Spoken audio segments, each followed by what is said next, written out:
Esta emisora les da la bienvenida al programa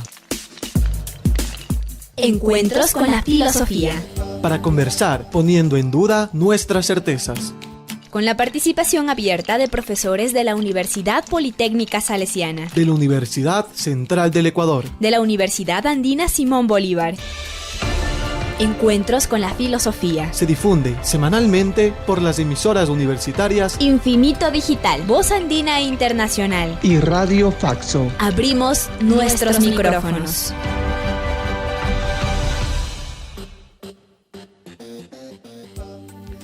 Bienvenidos y bienvenidas al programa semanal Encuentros con las Filosofías. Les saluda Edison Aguilar Santa Cruz. Saludo a Tito Chela en la cabina de Radio Voz Andina Internacional. Un saludo también al invitado de esta semana, Carlos Rojas Reyes, quien es un estudioso del pensamiento marxista, especialmente en la reconstrucción de la dialéctica de El Capital, enfocado en repensar la conciencia de clase desde una perspectiva contemporánea. Simultáneamente estudia estética y ontología del pensamiento andino. Doctor en estudios culturales latinoamericanos, ex docente de filosofía en la Universidad de Cuenca y en la Universidad de la SUEI. Sus publicaciones: Introducción al pensamiento marxista, Tiempo, sujetos y conciencia, 3 volúmenes de Estéticas caníbales y Ontología amerindia.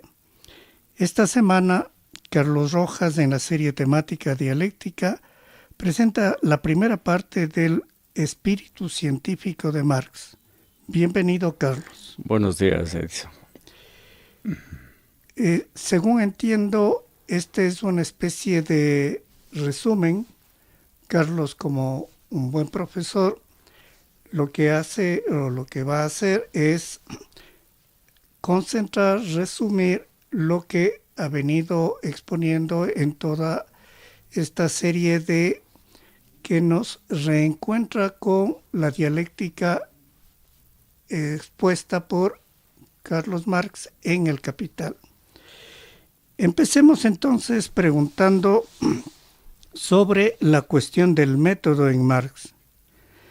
Desde los Grundrisse al método dialéctico de El Capital, ¿cómo le vemos a Marx por sí mismo a través de una lectura más cercana, más detallada, prácticamente de ese Marx desconocido?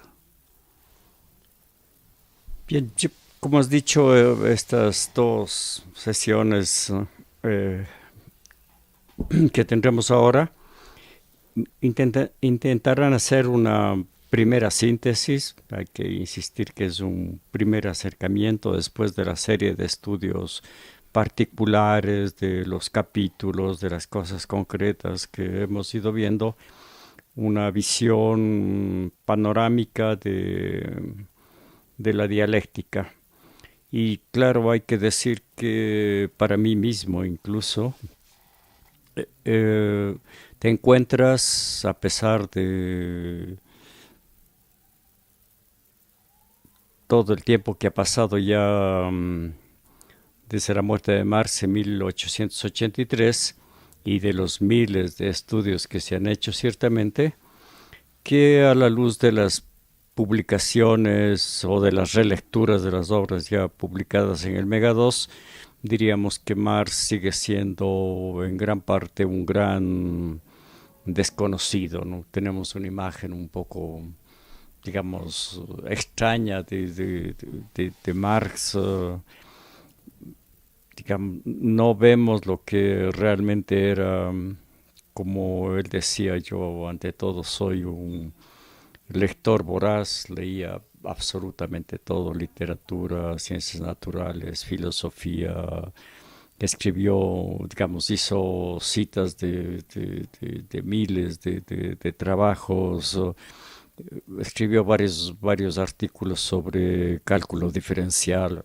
Es un Marx que no te imaginas. Aparte de eso, militaba en la Primera Internacional y escribía los manifiestos, algunos de sus manifiestos, como el del Partido Comunista o la Guerra Civil en Francia. Pero allá hay un Marx desconocido.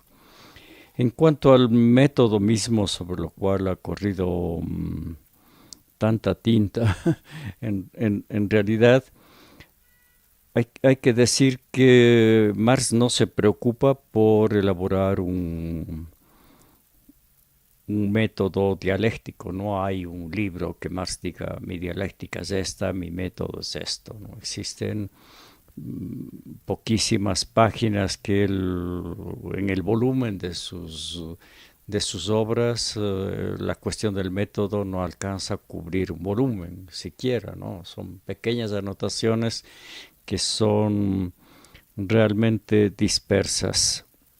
Entonces, lo que ha hecho este trabajo es utilizar una metodología que realmente viene de la literatura en realidad, que es una lectura cercana a Marx, es decir, cercana es un término técnico en realidad en la literatura, cuando en vez de hacer un enfoque externo, contextual, sociológico, político de la obra, de la novela que estés teniendo, te metes dentro, cierto que tomas en cuenta los aspectos externos, pero quieres ver cómo funciona la calidad literaria ahí dentro. Entonces, esta es la manera como he creído conveniente acercarme a Marx. Hay varios que lo hacen, obviamente no estoy inventando esto de ninguna manera, y creo que la idea es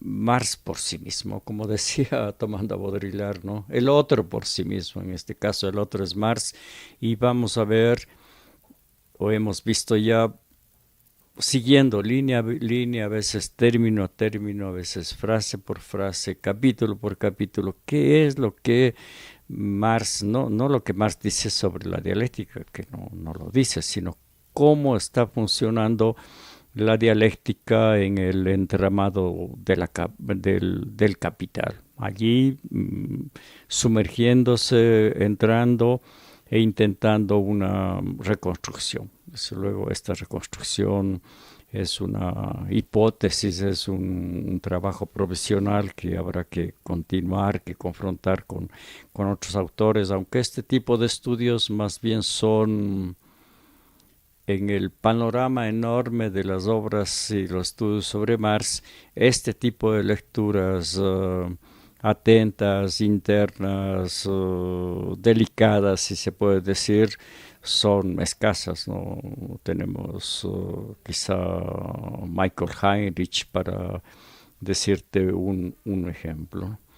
Y el otro gran elemento que ha guiado este estudio ha sido el hecho de ver que esos elementos fundamentales para la economía política, que lo conocemos normalmente con el nombre de Grundrisse, que quiere decir solamente borradores, de 1857, allí tenemos un segmento, varias páginas sobre el método, y claro, se ha tratado de mostrar que estas orientaciones metodológicas que Marx pone en los Grundrisse no son las que utiliza mayoritariamente. Hay algunos pequeños elementos que sí, pero no son elementos que van a pasar en el Capital. Si tú quieres, hay una ruptura parcial, no una ruptura completa.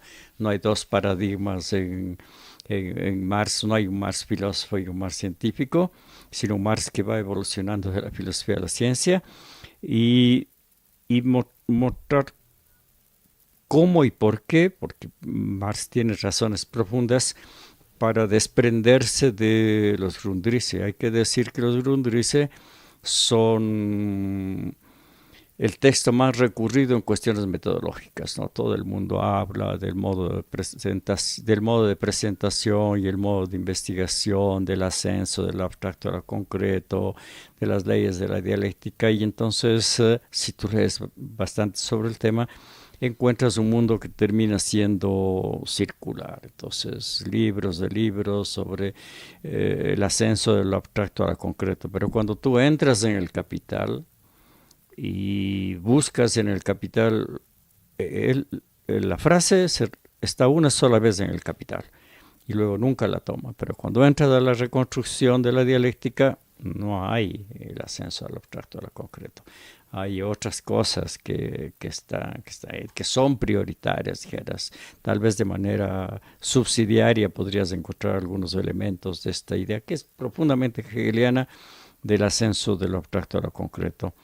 Entonces, es un Marx por sí mismo y un intento, una contribución, si se quiere, a que conozcamos de mejor manera a Marx. Y yo creo que esta visión que él tiene de la dialéctica, que es totalmente flexible, que da cuenta del objeto de estudio, la economía política, que no está sometido a reglas, a normas fijas, reglas tienen, ¿no? Pero no normas fijas, que huye de cualquier dogmatización, me parece que puede ser útil para estos momentos en donde necesitamos instrumentos para pensar y crear alternativas frente a esta oleada conservadora de derecha que no solamente en la política,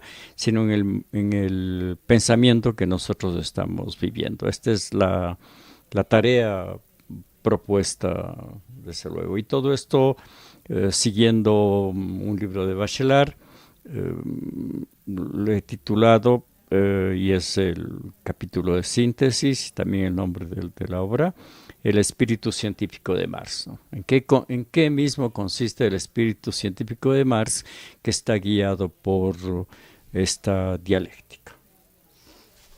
Bien, entonces, revisando ese espíritu científico de Marx, tú ya nos habías hablado y nos podrías ampliar esta propuesta de, en lugar de lógica dialéctica, nos hablas de epistemología y fenomenología dialécticas. Yo creo que este es un punto, quizá el punto de quiebre más importante de la propuesta que se presenta aquí. Digamos, en el momento en el que ya Marx ha muerto y pasa por lo menos una década y Engels ha hecho no tendríamos a Marx sin Engels, enorme trabajo de publicar el Capital, las teorías de la plusvalía, estas obras, termina por constituirse esta terminología que nosotros conocemos, la lógica dialéctica, y después varios autores, en fin, que no vamos a reconstruir su historia, llegando incluso a Lenin, que consolida el término de, bueno, hay que leer la ciencia de la lógica y nosotros tenemos una lógica dialéctica. Entonces, claro, cuando uno entra en la dialéctica, se topa con una enorme cantidad de debates sobre qué cosa es la lógica dialéctica, en qué medida es lógica, en qué medida cumple las leyes de la lógica tradicional, cómo puede haber una lógica de las contradicciones, etcétera, ¿no?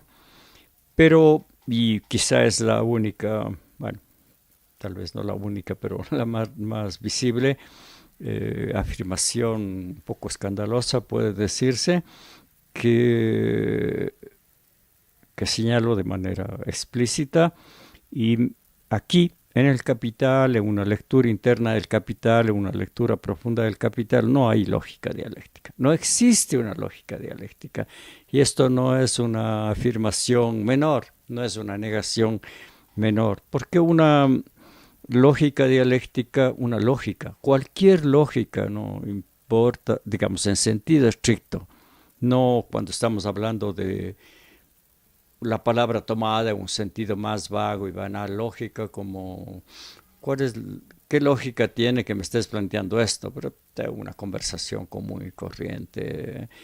Esto no tiene mucho sentido. Pero si hablamos de lógica, de la lógica como ciencia, todo aparato lógico es un aparato deductivo. O sea, no existe lógica si no existe un sistema deductivo. Esto es indispensable. Si no, llámale pensamiento, llámale manera de ver las cosas, llámale perspectiva. Si quieres usar un término así fluido, no importa. Pero si estás entrando en cuestiones de orden técnico, como son las que están acá, una lógica dialéctica implica un sistema deductivo, implica un conjunto de conceptos de los cuales necesariamente se desprenden otros conceptos, implica unas leyes, las famosas leyes de la dialéctica, como el paso de la cantidad a la calidad, en fin, que uno aquí dentro no las encuentra. Digamos, si uno entra en el Capital, no hay un sistema deductivo y no puede haber un sistema deductivo. No es que Marx toma una categoría, valor de uso o mercancía, y a partir de la sola categoría va desprendiendo otras por el solo hecho de demostrar el movimiento interno de la propia categoría y derivar incluso una lógica matemática como podemos tener ahora. Digamos, el trabajo de Marx es conceptual ciertamente, pero vinculado enteramente al orden empírico. Esos conceptos tratan de, digamos, se mueven a la luz de los hechos y tratan de explicar, de describir y explicar los hechos. Entonces ahí no puedes aplicar tú un aparato deductivo.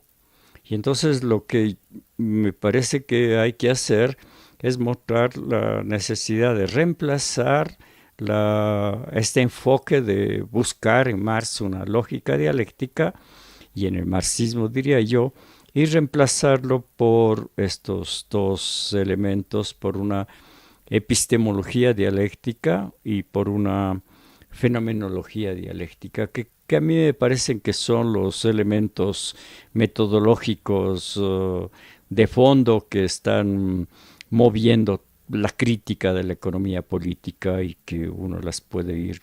De hecho, el trabajo completo del libro consiste en ir mostrando los distintos momentos epistemológicos y fenomenológicos que se van utilizando, desarrollando, descubriendo o inventando. Hay todo un debate si se descubre o se inventa, pero estos elementos epistemológicos como están ahí. Entonces nos enfrentamos a una epistemología dialéctica. De hecho, el término es de un investigador ya fallecido, que tiene un pequeño librito que se llama Epistemología dialéctica, de Juan Samaja.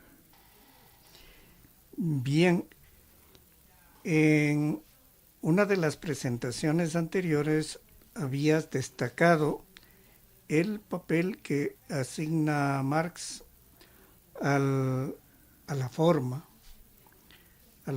y función, y de ahí se van a desprender formación social, formas concretas. ¿Podrías, por favor, confirmar estas afirmaciones? Si dijéramos, cuando entras al Capital, tú te topas con este término en los 3 tomos, que es la noción de forma. Dijéramos, se repite tanto, si no estoy mal acordado, tranquilamente puede forma, formación y sus derivados. Seguramente hay más de 500 veces que la palabra se repite solo en el tomo 1 del Capital. Es decir, la forma, está la forma valor de uso, la forma de mercancía, la forma dinero. En fin, tú tienes ahí se despliega una enorme terminología que va a estar centrada primero en la noción de forma y luego, claro está, ya de esta noción, digamos, de esta noción utilizada epistemológicamente, en el sentido de que el Capital es una dialéctica de la forma, y ya entrando en el contenido de esa dialéctica de la forma, es básicamente una dialéctica de la forma-valor. Digamos, la forma-valor es lo que separa el capital de los Grundrisse, es lo que separa a Marx de Smith y Ricardo de la economía clásica, de los economistas clásicos. La forma-valor que tiene detrás el trabajo no pagado, la plusvalía y la conformación del capital, es el centro de la teoría de Marx. Entonces tú no puedes comprender a cabalidad el capital si tú no entras por la noción de forma. Ahora, ¿qué es lo que ha pasado? Digamos, cuando tú entras en el capital y en los estudios del capital, claro, están llenos de análisis de la forma-valor o de la mercancía o del dinero, si tú quieres, hay decenas de libros, porque hay una reconceptualización de la función del dinero en el Capital de Marx, que me parece muy correcta, como un texto de Moseley. Sin embargo, tú escarbas y buscas y tocas, son trabajos básicamente económicos, pero tú no encuentras una respuesta a la pregunta, bueno, pero Marx, ¿qué está entendiendo por forma? Ya que lo utiliza tanto, ¿qué entiende por forma? ¿Qué cosa finalmente es una forma? Claro, y creo que este es el trabajo que hay que dilucidar. Y la noción de forma, Marx la toma en el sentido primero y primario de una forma social. Entonces, el mecanismo por el cual surge, que es típico del capitalismo, solo del capitalismo, es que tú tienes el valor de uso, y en el valor de uso hay la mediación entre el ser humano y la naturaleza, entre la fuerza de trabajo que transforma la naturaleza, y ahí hay una objetividad natural que está ahí del material, de la plata, el hierro o cualquier otro material que uses y está transformado, pero en el momento en el que haces abstracción de todos los aspectos naturales y concretos y visibles del valor de uso, te quedas con la forma social del valor de uso.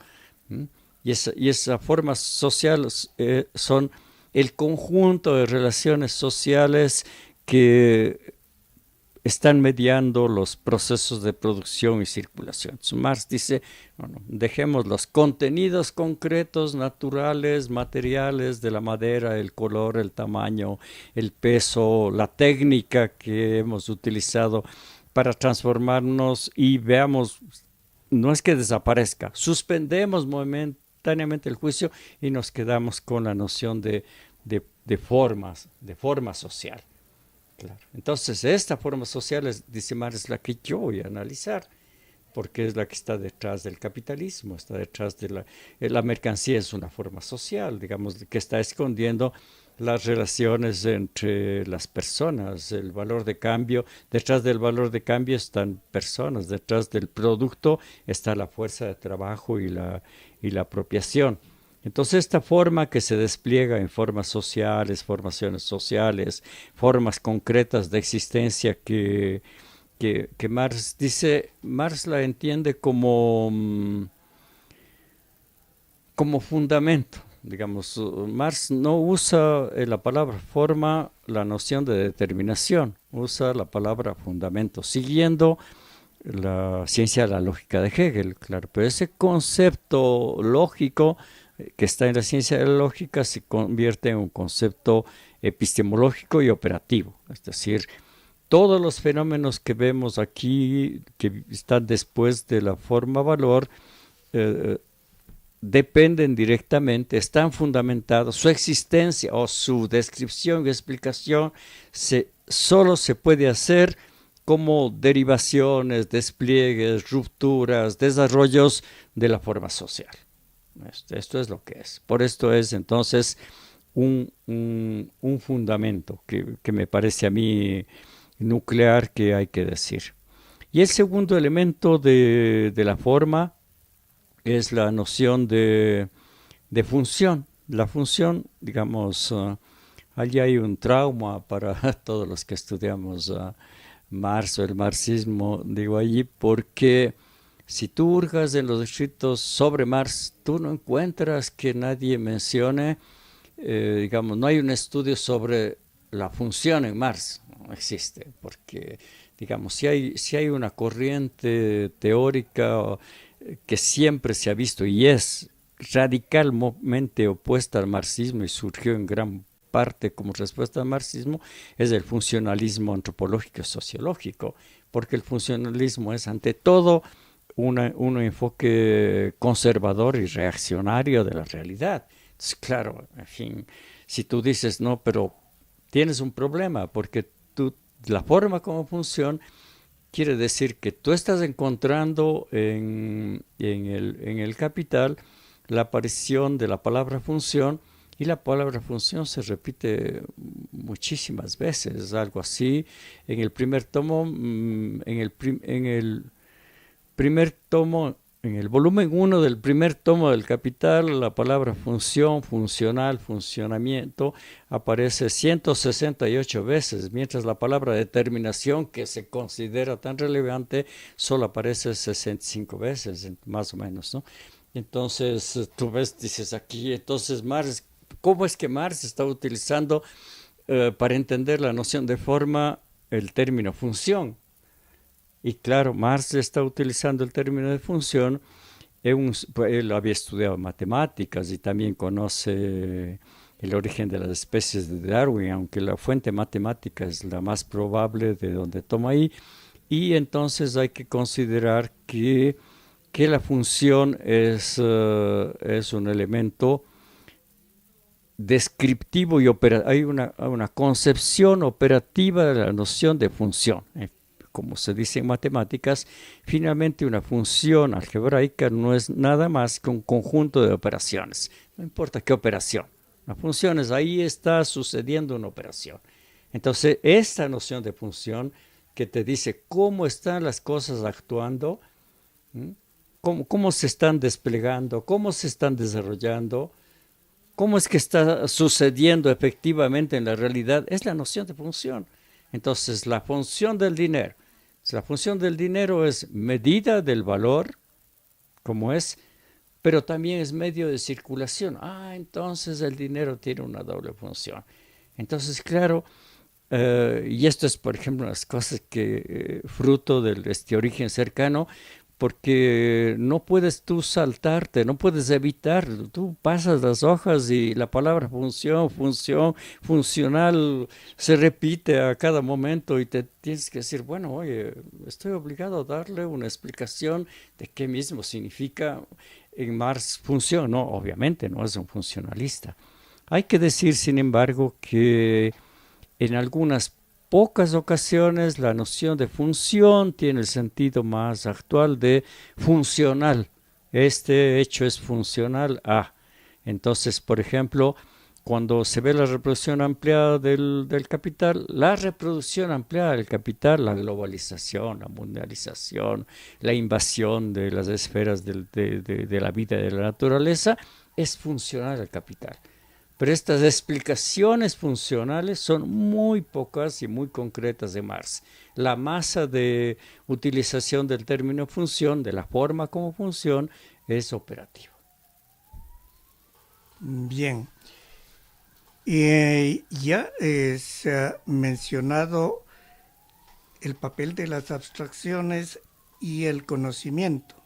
Entonces, ¿qué nos puedes decir de la dialéctica de las abstracciones reales y cognoscitivas? Sí, esto también es otro punto, digamos, que separa radicalmente los Grundrisse del capital. En los Grundrisse tenemos nosotros esta noción, como digo, tan fetichizada, que es el ascenso del abstracto a lo concreto, pero digamos en el caso del Capital de Marx tú te encuentras con que la noción de abstracción tiene un doble sentido. Marx habla de abstracciones reales y una abstracción real es una cosa realmente existente. Por ejemplo, el trabajo, Marx le llama al trabajo en el capitalismo trabajo abstracto, porque no tiene ninguna otra determinación que aquella que es vender libremente, aparentemente libremente, su fuerza de trabajo. Y no hay ningún otro aspecto o otro atributo como en el feudalismo, en el esclavismo, que esté colocado ahí. Pero entonces el trabajo abstracto no es un tema, un producto del conocimiento, es un producto real. Entonces tú tienes que explicarte por qué Marx le llama al trabajo abstracto. Y no está hablando de procesos cognitivos. Entonces tú encuentras que en Marx hay unas abstracciones que son reales, producidas por el capitalismo, por la historia, por los procesos efectivos que se dan en las sociedades. Y claro, hay que mostrar el paso, que aquí solo dejamos indicado, de cómo conozco yo las abstracciones reales. O sea, mediante qué mecanismos de abstracción cognitiva o de representaciones conozco las abstracciones reales. Entonces se cambia el tema del ascenso del abstracto a lo concreto por el tema de abstracción real, abstracción cognitiva. Y solo una vez que se ha producido, se ha dilucidado estos dos elementos, pasamos a lo concreto. Bien, quedan preguntas en el tintero. Concluimos este encuentro semanal con las filosofías con nuestro agradecimiento a Tito Chela en la cabina de Radio Voz Andina Internacional, a Carlos Rojas Reyes y especialmente a ustedes, Radio Escuchas. Recibimos sus comentarios y sugerencias al correo electrónico encuentrosconlafilosofía@gmail.com. Hasta el próximo encuentro con las filosofías. Agradecemos su sintonía a Encuentros con la filosofía. el programa que impulsa el filosofar como acción compartida desde las radios universitarias. Les invitamos a compartir las próximas emisiones de Encuentros con la filosofía por esta emisora.